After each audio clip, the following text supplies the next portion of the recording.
Hey friends, welcome back to our YouTube channel. Today, I'm super excited to share with you 5 cool tips that you can use every day to get better at English. It's just like learning to play the guitar, you can't just pick it up and play like a rock star right away. I remember when I started learning the guitar, I had to practice bit by bit every day. And that's how it works with languages too. You won't become a pro just by cramming the night before a test. The trick is to practice a little every day. In our chat today, I'll tell you about 5 fun ways to make English a part of your everyday life. Some of these might be new to you, so let's dive in. Tip number 1, and I'm thrilled to talk about this, is to listen to an audio story series. You might be wondering, what's that? Let me explain. It's like a TV show for your ears, with episodes that tell you about the adventures of the same characters, usually in the same place. In the UK, there are famous TV shows like this, but I suggest you listen to one that's just audio. I want to recommend a really cool radio story series called The Adventures. It's been around since 1950 and is super famous because it's the longest running show ever. It's perfect for learning English because it tells you about the made-up lives of people in a made-up village called Amber Town. Each episode is short, about 12 to 14 minutes, and they speak in clear English with different British accents, and sometimes other accents too. The best part? You can find summaries of the stories on their website. They don't have episodes on Saturdays, but they put all the week's episodes into one big episode once a week, which is about 75 minutes long. I love listening to The Adventures when I'm out for a jog. I listen every day, and if I miss one, I always catch up later. There's no start or end to the series, so it might take a few episodes to get the hang of the stories and recognize the voices. But after 5 or 6 episodes, you'll feel like you're part of the gang. It's awesome because it's free, really well made, and there's a big group of fans of all ages. If you check out #TheAdventures on Twitter, you'll find lots of people chatting about the episodes, and you can join in the conversation. I'll leave the links for The Adventures episodes and the story summaries below, and I hope you'll give this daily English audio story series a try. Spending 10 to 15 minutes each day will surely boost your listening skills, improve how you say words, and make learning English a lot more fun because it's such an awesome show. But let's not get too carried away and move on to the second tip. Tip number 2 is to chat every day with people who speak English natively. I know many of you might be thinking, I wish I could do that, but I don't know how and it seems like no one wants to chat with me. Don't worry, I have a couple of ideas for you. One option might cost a little, and the other is free.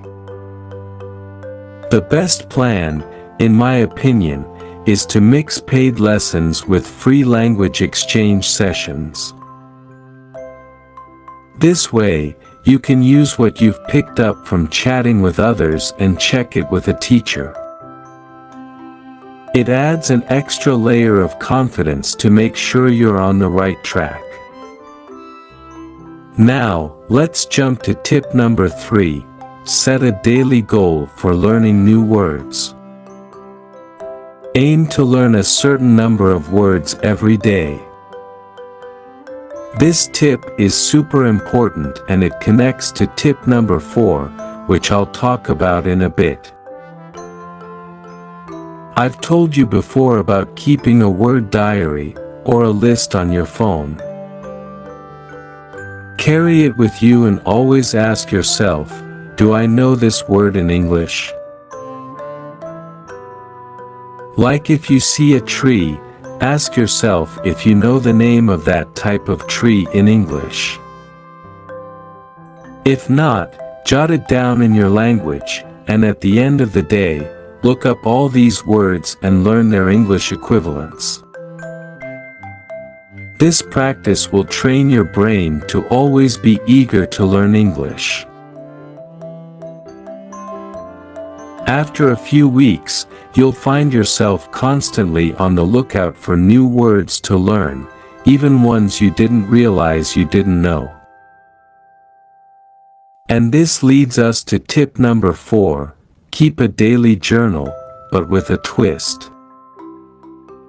Depending on how comfortable you are with English, you might want to get a paper journal.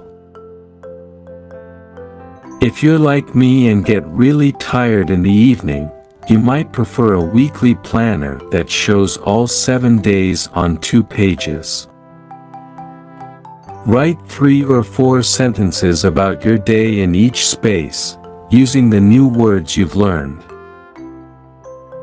This method helps you not only learn new words and their meanings but also ensures they're fully absorbed into your memory.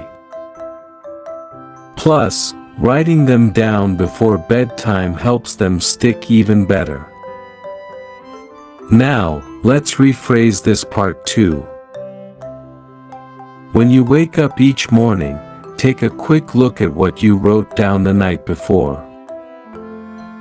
This way, those new words you learned are fresh in your mind, ready for a new day.